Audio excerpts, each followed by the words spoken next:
Welcome to the Perinatal Wellbeing Podcast. I'm Christine, your host and certified perinatal mental health professional. This podcast is all about authentic conversations.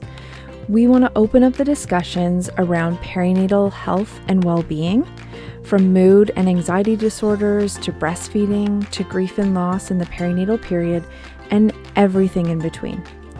While this is not therapy or medical advice, it is the place where we are going to continue to open up the discussion around all things perinatal mental, physical, emotional, and sexual health to help reduce stigma and break down these barriers to support. I acknowledge that many Indigenous nations have long-standing relationships, both historic and modern, with the territories upon which Perinatal Wellbeing Ontario is located. Today, this area is home to many Indigenous peoples from across Turtle Island. I am proud to acknowledge that there are 46 treaties and other agreements that cover the territory now called Ontario. I acknowledge that I am a settler on these lands, and it is on these ancestral and treaty lands that I live, learn, and work. Hello, and welcome to the Perinatal Wellbeing Podcast, episode number 3. Today, we're going to talk about transitioning to parenthood and how difficult this really is. This is not to scare you or simply to complain about parenthood, although I'm totally fine with that. It's to normalize some of the different feelings that can come up for us. We don't have to experience a postpartum mood or anxiety disorder to struggle with our emotions after welcoming a baby into our family. One of my best friends in Northern Ireland said it so well. It's terrifying and exhilarating in equal measures. For every high, there's an equal and equivalent low, but we learn and grow with our babies. I remember thinking a couple of days after giving birth to my first, what have we done? My pregnancy was planned. We were excited to become parents. I enjoyed, for the most part, being pregnant and giving birth, and so I thought I would be nothing but happy when our son arrived into the world. And I was at first, but after a couple of days, the baby blues set in, and I thought, oh my God, we made a mistake having kids. Can't I just put him back for another week so I can adjust to the idea of having a kid? And at the same time, my heart was bursting with love, so it really messed with my head. On one hand, I really love him. On the other hand, I'm like, I don't think I should have done this. It's hard to understand the magnitude of the responsibility of having a baby until you welcome that baby into your own world. I think that sounds really obvious, but I thought, yeah, of course, it's going to be hard, but I can cope with it. You're now responsible for this little human who is completely 100% dependent on you, and that realization can feel very overwhelming. All new parents experience some level of anxiety, which I think some parents interpret as there's something wrong or I'm not coping, I'm not dealing really well. And again, the anxiety is there to alert us to possible dangers in our environment, possible danger or harm that can come to baby, and it's trying to just get us to be extra careful with the baby. Anxiety and intrusive thoughts are very common in especially the postpartum period, but in the perinatal period altogether. And we don't have to fear the anxiety or the intrusive thoughts or think something's wrong with us. And so for more about intrusive thoughts, you can go back to episode number 2 and listen to that entire episode that is only focused on intrusive thoughts. Welcoming a new member to the family, not only the first baby, but also the second or the third or beyond, is a massive transition for everyone, whether that's on the family level or our own internal system level. It's a big shift. Our family or the couple or the individual routines change. We usually have less time for our own self-care and hobbies. And a lot of times, there's a lot of grief there. We miss our old life. And yet, we love our baby. That, again, can feel really confusing. Why am I so sad Why am I missing my old life when I really wanted this baby? And then if we think about pregnancies that are unplanned or, pleasant surprises maybe, that grief can be even more present. It just tells us that we are missing the old life. We can't just get up and go whenever we want to, or we can't just get out the door without bringing a ton of supplies. Things can feel or seem harder, maybe more complicated, more time-consuming. And let's not forget about sleep. How much we can truly miss sleep and long for it for months and months and months. Our family has to adjust to this new baby. So not just us as the parents, but if you have other children, siblings have to share their parents, their space, their time. And as parents, we're getting to know this new being, their likes and dislikes, their sleeping and eating patterns, which change a lot, especially in that first year. We're getting to know their different cries, which, their different ways of communicating. All of these different things that we're learning, and then baby is also learning about us and their environment, and it is a big learning curve for a family system. Let's talk about the notion that as soon as you give birth or you see your baby, you're going to fall magically in love with them. In my work, I see this stereotype affecting people that identify as women the most. The reason I say that is because there's a lot of pressure on women and stereotypes that tell us if you're a woman, your lifelong dream must be to have a baby. That must be your fairy tale. And as soon as you do that, then your life is complete. This is not true for all of us who identify as women. What happens when we welcome a baby into our family and we don't just magically fall in love with them? We tend to judge ourselves. We have, thoughts and feelings about our thoughts and feelings. We judge the fact that, we're not stepping up as a parent for some reason, or maybe I wasn't cut out to be a parent, or maybe I'm not a good parent. All of these thoughts can cause us so much distress. And again, we are meeting this baby for the first time. Even if you carried that baby and you had a lot of connection and input with that baby throughout pregnancy, you're still learning a lot about them once they're on the outside world. I was not instantly connected with all of my kids after their birth. And with one of them, it took me quite a few weeks to really connect with him and really genuinely feel that love for him. And shortly after that love came in, I honestly felt like my heart was going to explode.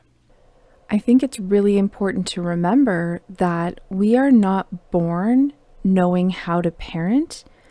We learn how to parent after we become parents and welcome a new member into our family. On an individual level, we all have different parts in our internal system. We have ourselves, that's our core, our being, our consciousness, whatever you identify with. And then we have all these parts in the system that we use and that we need to function every day. We might have our employee part, or our partner part, or our business part, or funny part. We have our manager parts that like to keep tabs on the system, make sure we're doing okay. We have our diagnoses part, so maybe our anxious part, or I have my ADHD part, and on and on and on. These are just some examples, and of course, everyone's system is different and is organized in a different way.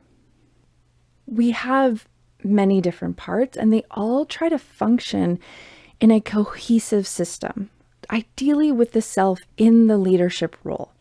And I'm going to be talking about parts work in a later podcast, but I'd just like to give an overview.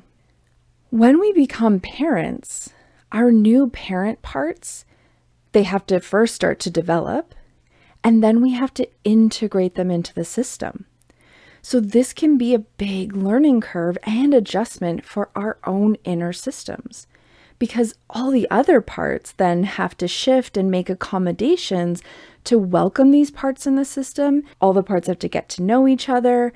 And then how are we going to function together to be and continue to be our best selves? And again, we want to try to do that with our core leading the way. What happens though, sometimes, as you can imagine, that process of integrating these new parent parts, what kind of parent do I want to be? What are my values and goals around attachment or feeding, food, sleep, all of those things that are really tied to our values? Sometimes if those things feel in contrast to other parts in the system, then that can cause some anxiety or depression or feelings of grief and sadness when we think, oh boy, my part that didn't have kids is really missing my old life. There's a part of me that has a lot of grief that can kind of come into conflict with our new parent part. There's a process in integrating all of these parts and then coming back to this kind of cohesive way of living. And of course, as you can imagine, that's not always the smoothest process. Like I said, our self holds our values, our likes, our dislikes. And so developing our parent parts with our values as the anchor can help us to settle into this new role of parent. I think it's really important to try and parent mostly from the self, at least the parent parts being attached to the self. When we're making parenting decisions and actively parenting, if we're doing that from an anxious part or an overbearing, overprotective part, then we might not make decisions that are actually in line with our values. And that can help us to really cope with the many, many curveballs and challenges that parenting presents to us. Like I mentioned, some of those decisions we're going to make, even in the first year, there are so many. And then beyond, this concept can come with you for the rest of your life. What do I want to feed my baby? How do I want to help them establish healthy sleeping habits? What daycare will they go to? What school will they go to? And on and on and on. And these are really big decisions. Another significant and very present barrier to adjusting to parenthood that I see with my clients is the impact of social media. I know it sounds so obvious, and we all know logically that social media is fake. However, we still stay on social media, we still look at it, we still go to it for advice and comparisons, right? How am I doing compared to? If you think about even in 5 minutes of scrolling on social media, you can potentially see hundreds of photos. And that is a lot of impressions and information that your brain is trying to interpret. That can affect our parenting because we are going to compare ourselves to those people on Instagram. And again, we can understand logically that maybe this, fancy influencer parent on Instagram is wearing makeup and they have perfect lighting. So I know that I could not look like that because that person has a team behind them. However, we can still fall victim to the, well, if they look good, how come I can't look that good or get myself together to do a beautiful family photo? Even when our friends in real life post photos of all the fun activities or, again, beautiful family photos, that can affect us even more because now this is more on a personal level. I know this person in real life. And even if we know that that friend or family member is struggling with their own parenting, that perfect picture online can still really impact us.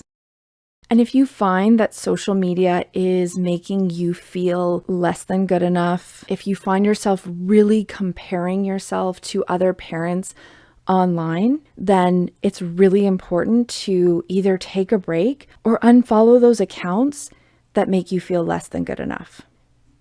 Has anyone else noticed this intense pressure for this current generation of parents to be everything to their children, and the amount of very unrealistic expectations that we put on ourselves and that also society puts on us. It seems that there is this intense pressure for our kids to hit all their milestones exactly right on time, or even early. That would be better, of course.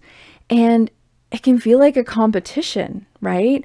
Oh, well, my friend's baby started teething at this age, and my other friend's baby started crawling at this age, and my kid is not even moving. What's wrong with them? And then we're given so much mixed messaging that it's hard to even know what is right. Carry them for 24/7. Don't carry them too much. Sleep train them. Don't sleep train them. We can't do right for doing wrong. I think why this really affects us is that, again, parenting is tied to our values. And for the most part, we are trying to do our best. Those comparisons come in, or we think our baby hasn't hit this particular milestone on time, then maybe my baby's not okay. Maybe I'm not good enough. And again, it's this added pressure that stops us or hinders us from really fully coming into that parent role in a healthy and happy way. How do we deal with all of this pressure and all of this worry, and the fact that maybe we don't feel super joyful 24/7 when we're changing diapers and we're not sleeping? I think what can be really helpful is acknowledging how tough this transition is for us and other parents. Like I said, even if you wanted to be a parent your whole life and you were super excited to welcome this baby into your world, you still have to adjust to this new role. And it's okay when you make mistakes, because you will. And it's okay if you feel other feelings beside pure joy, because you will. And it's okay if you feel grief for your old life, because you will. If we acknowledge how hard this is with compassion, not to berate ourselves, not to say it's hard and I can't do it.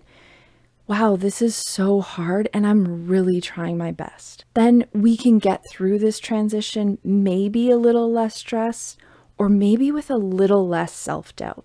As I'm sure you can imagine, one of my favorite ways to cope is talking. I know, big shocker, right? If we talk with our friends, with our family, our partners, and really share how we're feeling, and also asking them about their experiences, that can be so powerful. We know it's vulnerable, and it's in vulnerability where we connect, and it's in connection where we can cope. If we have these conversations, you might learn something new about your friend or your family member or even your partner that you didn't know. You might hear them struggling with certain aspects of parenthood. You might hear them share with you thoughts and feelings that they didn't expect to have when coming into parenthood. We often worry that our experience isn't what it, quote, should be, or what other parents experience. And that can weigh heavy on us and make us feel like we're not coping, or that we're doing something wrong, or we're just not good enough. And that's not true. Everyone's experiences are different. We have the stress of becoming a parent, getting to know our baby, introducing them into our family, integrating them into our internal system, all of these really difficult things. And then if we add on top of it the distress of judging ourselves, it's not helpful in coping. If we can anchor in our values, in ourselves, and remember that we are just trying our best with the skills we have, and reach out to our supports, we can survive this transition period. Trusting ourselves that somehow we will figure it out, and that when we make a mistake, we can also figure it out. That can be a really powerful coping thought. I am so glad to have started this discussion about the realities of becoming a parent and how hard it can be, even when we're feeling as well as possible. We don't always feel completely elated when we welcome a baby to the family, and we can experience a lot of different and extreme emotions and thoughts, and that's okay.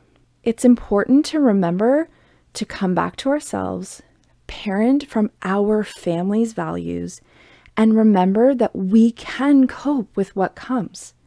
We don't know what's going to come, but when it comes around the corner, we can figure it out. And if we can't, we ask for help and we will get there. My hope is that you can take this with you as you continue on your parenting journey. Because trust me, it's not just the first year that is really hard. I am now in the teenage phase, and that is a whole different story. As we discuss different topics related to perinatal well-being and hear other people's stories, so much coping and healing happens when people are able to lead from their self and parent in a way that makes sense for them and their family. Not what the parent posted on Instagram or what their neighbors or family members or friends are doing or telling them to do, but what they feel works for them and their family.